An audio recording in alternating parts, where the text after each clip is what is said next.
Sebenarnya masih belum bisa dibilang lega karena memang setelah putusan, sidang itu, dari pihak, dari pihak mantan suami ya, itu mengajukan banding gitu, mengajukan banding. Jadi sekarang prosesnya sudah 2 bulan, banding itu. Itulah sebenarnya makanya aku masih, merasa kayaknya tertahan, rasanya masih digantung gitu. Kepengennya cepat selesai karena, mau bagaimanapun juga kan aku ingin memulai hidup yang baru dengan anak-anak. Karena buat aku nih, merasa bahagia, merasa komplit itu hanya dengan anak-anak gitu.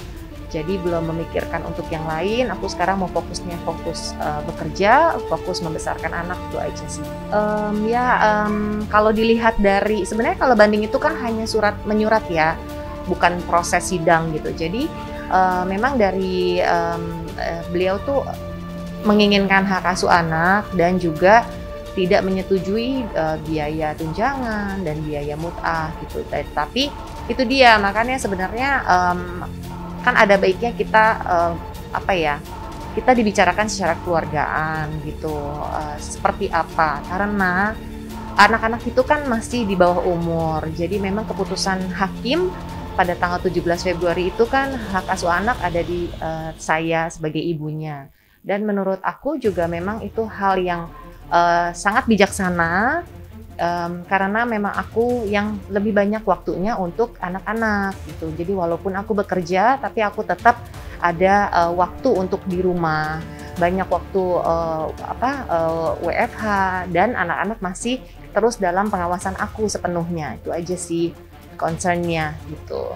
Jadi, sebenarnya sih sempat agak kaget ya gitu pada saat waktu itu, oh rumah mau dijual, heboh gitu. Tapi, sebenarnya aku nggak mau ya kita membicarakan soal rumah ini gitu loh. Karena sebenarnya memang rumah ini kan harusnya menjadi rumah idaman kita bersama gitu loh. Tapi apa boleh buat karena memang kondisinya sekarang kita, akan berpisah. Jadi memang, rumah ini akan dijual gitu sih, gitu. Lagi sudah proses,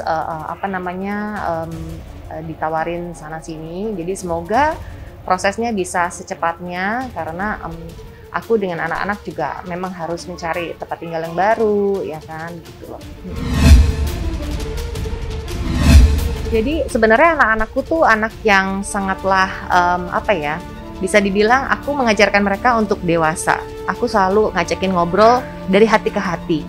Aku bilang, ada saatnya kita, say hi, ketemu sama orang, tapi ada saatnya kita goodbye gitu loh. Jadi it's okay ya, kalau mama sama papa nanti tidak ada di dalam satu rumah. Tapi, akhirnya kan mereka ngerti gitu loh. Kalau sekarang, oh nanti nggak apa-apa nanti, kalau kalian, dijemput sama papa, nanti bisa dijemput. Kalau kangen, nanti pulang lagi, seperti itu gitu. Tapi mereka sih udah oke ya, seharusnya gitu. Itu aja sih yang aku jagain. Makanya aku nggak mau dengan terms, misalnya kan ada ya, karena perceraian, terus anaknya dibagi 4 hari di mamanya, 3 hari di papanya. Nah, aku tuh nggak mau seperti itu karena, kasihan mental anak kalau bolak-balik itu kasihan gitu. Jadi biar aja base-nya tetap di aku sebagai mamanya. Terus kalau misalnya mau pergi, silahkan papanya pergi,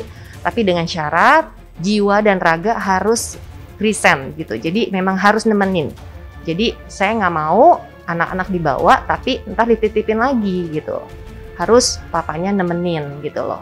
Jadi mereka benar-benar memiliki waktu berkualitas bersama. Iya, memang sebenarnya hal yang berat ya buat aku. Apalagi kalau kalau mereka sebenarnya mereka udah tough banget gitu anak-anak gitu. Tapi aku yang kadang tuh kalau adalah momen-momen misalnya aku sedih, aku nangis gitu, aku suka bilang, apalagi yang abang Zack gitu kan. Bang, kalau aku nangis, kamu peluk aku ya gitu loh. Karena cuman dengan dipeluk sama anak mama, mama bakalan baik-baik aja. Oke, tapi kamu jangan kunci pintu kamar kamu ya. Jadi lucu banget gitu yang kayak gitu-gitu sih. Buat aku tuh healing, buat aku tuh ya bersama anak-anak gitu loh. Jadi bukan yang kayak healingnya pergi liburan sama temen atau ngapain gitu, enggak. Buat aku tuh bersama mereka tuh udah jadi obat tersendiri deh. Aku mau nggak mau harus bisa gitu sih. Jadi selalu itu hal yang aku kuatkan di dalam diri aku harus kuat, aku harus bisa gitu loh. Karena awal-awal aku merasa nggak yakin kan, gimana nih ngegedein anak 3. Tapi makin kesini aku dapat support system yang luar biasa dari keluarga, dari mama, dari keluarga sahabat-sahabat gitu loh. Jadi itu yang buat aku semakin oke, gue bisa lah gitu loh.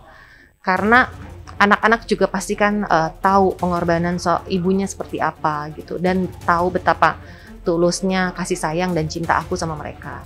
Jadi rencana aku nih pemirsa di tahun ini selain akan pindah rumah ke rumah kita yang mungkin nantinya nggak sebesar rumah yang sekarang, tapi itu cukup untuk aku dan anak-anak gitu. Terus di tahun ini juga langsung masukin ke sekolah yang sama karena kan sudah mulai tatap muka. Jadi aku akan masukin anak-anak ke SD yang sama gitu loh. Jadi sebenarnya agak beratnya di situ langsung masukin 3 anak kayak kan berat nih ya gitu biayanya, tapi it's okay. Aku percaya semua rezeki itu pasti sudah diatur oleh Tuhan. Terus kemudian one of my bucket list itu aku mau stay di Bali selama sebulan. Nggak tahu kenapa, tapi sama anak-anak ya. Nggak tahu kenapa kepengen banget gitu loh, karena mereka tuh suka banget berenang, suka banget sama pantai gitu. Jadi buat aku, guys, mama tuh pengen kita stay di Bali 1 bulan. Aku ikut mah, ya pasti kalian ikut. Mama nggak tenang dong kalau kalian nggak ikut gimana gitu. Jadi semoga aja bisa tercapai, rezekinya ada, terus bisa stay di sana sebulan. Jadi sebenarnya aku udah pernah posting, berikut juga dengan buktinya ya, kalau memang sudah ada pihak dari Instagram yang sudah proses ini, dan karena memang kan prosesnya itu dia ke Instagram yang US gitu, dan di Amerika juga kan ya karena di global ya gitu, dan mungkin ngurusinnya bukan cuman aku doang gitu, jadinya memang aku masih menunggu antrian lah ibaratnya gitu loh, karena untuk dipindahkan dari akun yang Dena Frizi ini menjadi ke si Dena Devanka ini gitu. Aku juga kalau ada yang bisa bantuin aku silahkan loh pemirsa.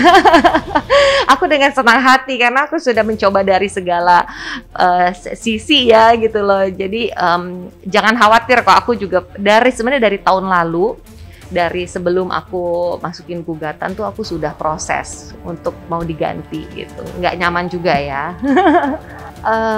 Harus dong ya berdamai dan ikhlas, karena memang ini perjalanan hidup yang tidak semua orang, maksudnya gini, tidak semua wanita yang mau hal ini terjadi, apalagi sebagai seorang istri gitu. Jadi tapi bagaimana kita menyingkapinya, dan mungkin ini sudah takdir dari Tuhan, dan pasti semua akan baik-baik aja setelah ini gitu loh. Jadi aku percaya sakit hati aku, sedihnya aku sekarang akan ada penghiburan dari Tuhan di masa depan, itu aja sih.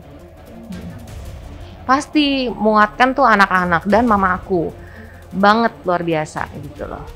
Buat aku mereka inilah everything gitu. Tahun yang berat banget ya, sebenarnya beratnya sih udah dari beberapa tahun. Tapi sekarang justru sekarang udah mulai bangkit. Aku udah bisa move on, udah bisa enggak kok, sebenarnya nggak apa-apa nih nggak ditelepon gitu loh, sebenarnya nggak apa-apa nih nggak dikasih kabar gitu loh, udah fine aja. Lebih ke aku udah nggak peduli deh dengan apapun itu yang membuat hidup kita tuh jadi jadi kepikiran gitu ya. Jadi lebih baik yang toksik kita hindari di dalam hidup ini.